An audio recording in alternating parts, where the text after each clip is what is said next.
foremost, what is a stock? A stock is essentially a small piece of a company that provides you with ownership. Buying a share means that you actually acquire a slice of that business, which is often called a common share. Now, a common share typically carries with it voting rights. So, owning just a handful of shares won't get you the same leverage, right, as someone with millions of dollars, but it's still an entire vibe. You have a major voice in a company and that you can help them to make decisions and approvals for big projects and other things they do. Now, companies issue stocks to build up funds for growth without having to rely on large loans and the crazy interest rates that come with that. So, investors who buy these shares aim to get two key benefits. So, one is capital gains, which is selling at a higher price than what they bought at, or dividends, which is actually getting a piece of pie or part of that company's profits. So, for example, if you buy a stock at $10 and sell it later for $15, then you profit $5. Some companies also pay dividends on a regular basis, which is just rewarding their shareholders just for owning the stock, all right? So, if you want to know what capital gains and dividends are, be sure to watch other videos in this playlist. So, now, let's talk about some common types of stocks.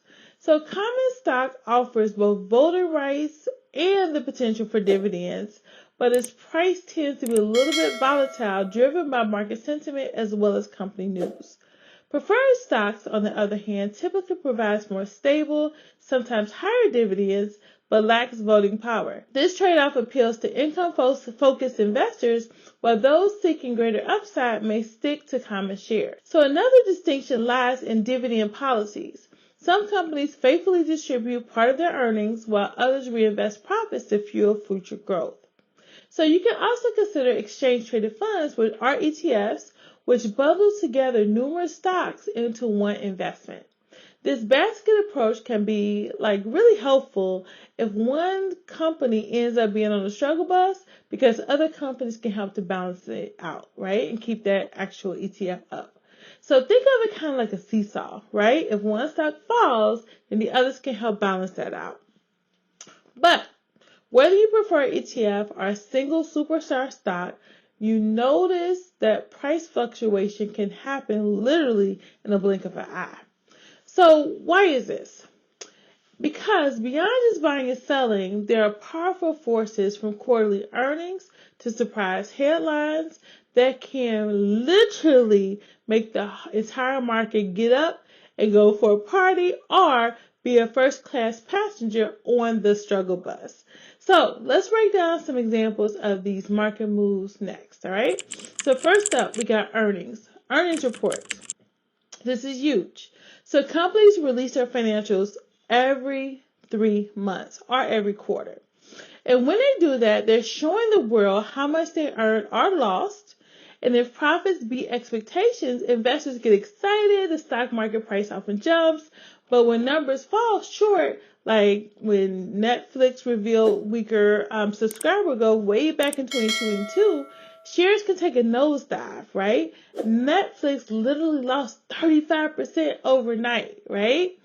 Also, if there's breaking news, headlines, they can light fire under a stock price, or they can completely burn it out, all right? So, if it's good news, prices are going to go up. If it's bad news, listen, they're going to sink, okay? A CEO's sudden exit, a major lawsuit, or a tough new rival can all trigger big swings, just like recently with NVIDIA. So, for example, every time Elon Musk tweets, right, sends out some type of message about Tesla, the stock market is going to react. So, now let's move on to interest rates and inflation. So, when the Federal Reserve raises interest rates, borrowing money becomes pricier. Businesses may slow down and so do their stock prices. So, if rates fall, borrowing gets cheaper, fueling company growth and typically boosting share prices. Inflation also plays a major role when the cost of goods spike too much. People tend to tighten their wallets, hurting corporate profits and stock values. So essentially, any move by the Fed sends ripples through the entire market. So listen out to what they talk about, all right? So all of these forces shape the ever-changing price you see on the ticker tape. Let's flip the script for a moment and talk about why you even want to own these stocks, okay? So let's talk about how do you make money from stocks. So you've bought some shares in your favorite company. How does that turn into money in your pocket? So generally, there are two main ways that this happens. So first and foremost is capital appreciation, okay? So simply put, buying at a lower price and then selling at a higher one. So if you bought a stock at $10 and you sold it at $15, then you literally got $5 per share. The second is dividends. So some companies share a slice of their earnings directly with you as the shareholder.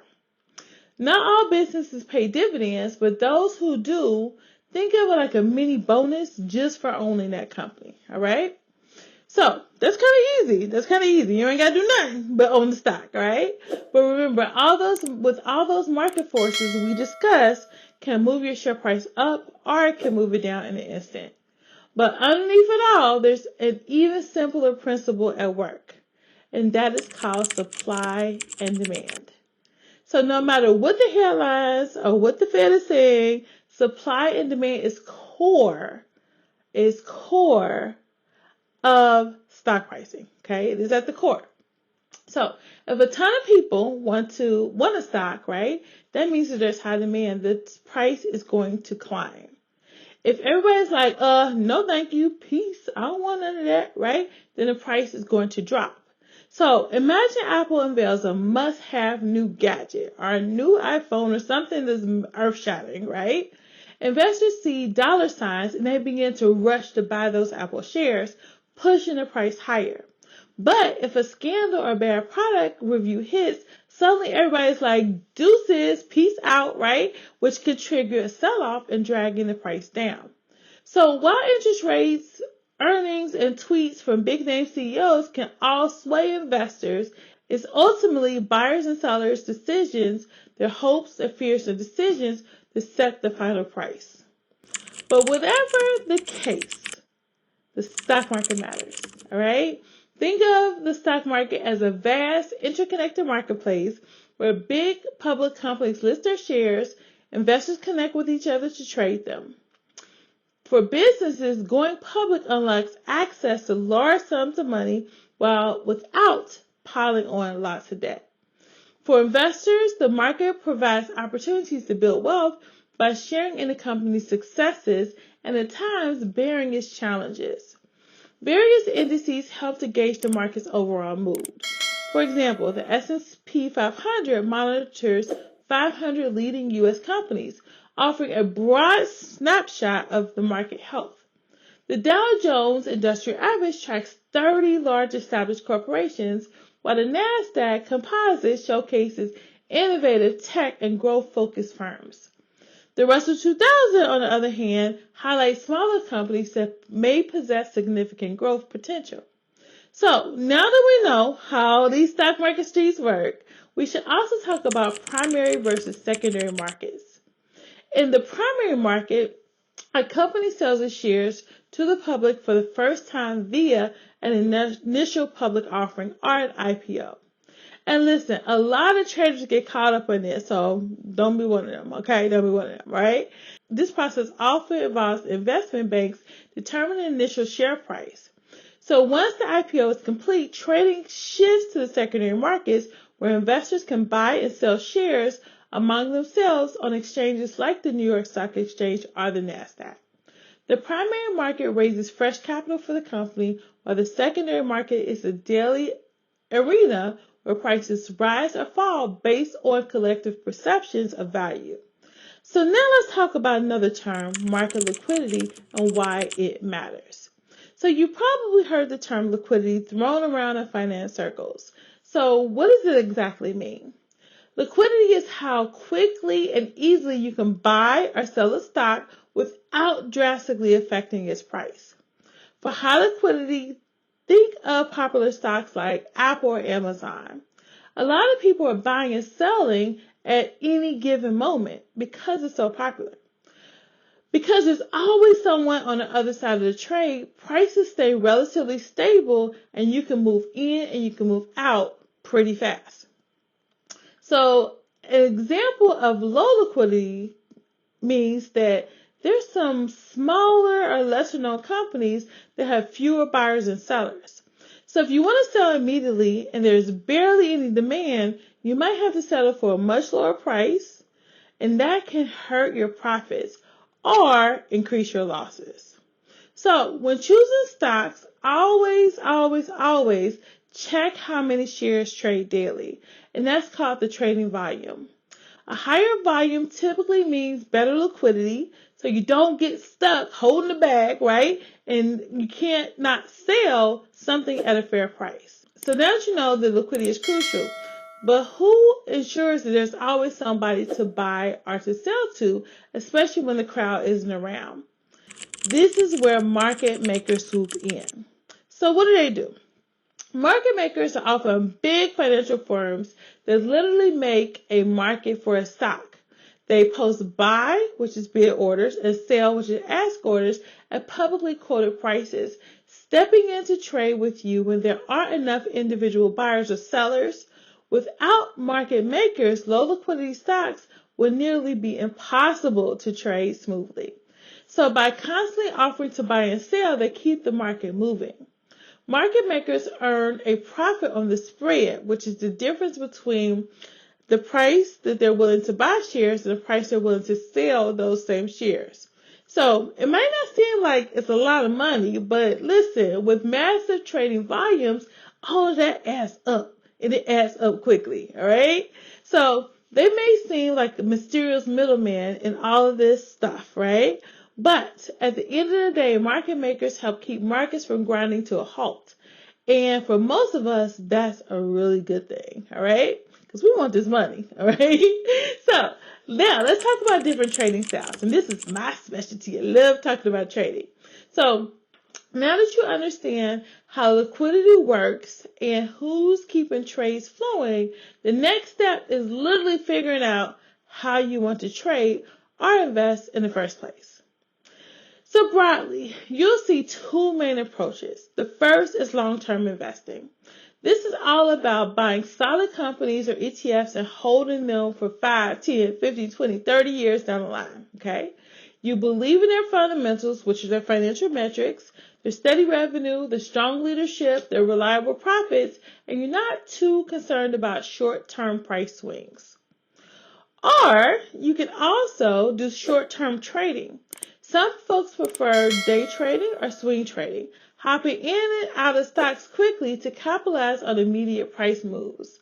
They tend to analyze charts, track daily market news, and use momentum indicators. So, no matter which style speaks to you, know your comfort level with risk. Long-term investors often ride out market ups and downs, while short-term traders thrive on volatility, though it takes discipline. So, what are the factors influencing stock prices? It can be things like corporate earnings, management changes, product launches. All of these things can have an immediate impact on the stock's price. Industry-wide developments such as technological breakthroughs or regulatory changes may boost one set of companies while kind of hurting others, right? Economic metrics like interest rates, inflation, and job reports sway investor attitudes and can alter how eagerly people want to buy into riskier assets like stocks. So news events are literally another wild card, okay? All right? So they're capable of sending prices into sudden spikes or nosedives. A leaked merger plan can spark excitement, while a product recall might prompt panic selling. Market psychology is also another factor. Whether a crowd feels bullish or bearish can amplify these movements. A rumor can set off intense buying or selling, showcasing how emotion often intersects with logic and finance. So as you can see, there are risks of stock investing. But let me tell you, listen, there are rewards too. Stocks can yield significant rewards. A fast-growing company may see its share price climb steadily or jump dramatically on good news. Dividend-paying firms can offer a buffer against volatility, providing regular income even when the share price is doing the wobble, all right? So on the downside, the same volatility that delivers strong gains can also inflict painful losses. Economic slumps, competitive pressures, and disappointing earnings reports may cause a stock's value to tumble. So, figuring out your risk tolerance is essential. If you dread rapid drops, you might lean towards more stable dividend-paying choices. But if your vibe is the potential of big wins, then you might prefer growth-oriented stocks. So, in case of investing, some participants adopt long-term stances, carefully researching companies and planning to hold shares through market ups and downs.